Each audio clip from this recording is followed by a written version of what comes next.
ызгары. Номер 174 мектеп гимназиясының жігіттер қауымы барша аяулыда ардақты аналарымыз бен қаракөз қыздарымызды ең көрікті де қуанышты көктемнің алғашқы мерекесі 8 наурыз халықаралық әйелдер күнімен шын жүректен құттықтаймыз.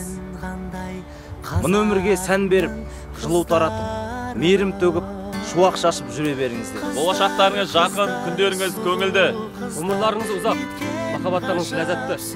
Шаңырақтарыңызға ырыс байлығын, жүректеріңізге мәңгі жастық жалынын, көңілдеріңізге сезімнің шалқыған шаттығын тілейміз.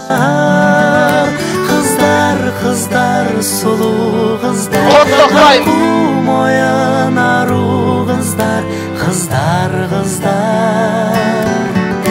сұлу қыздар.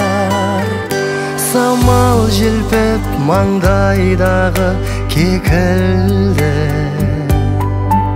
олар жайлы сырда талай шертілді. Қарап тұрсаң көз тоймайтын сол қыздар.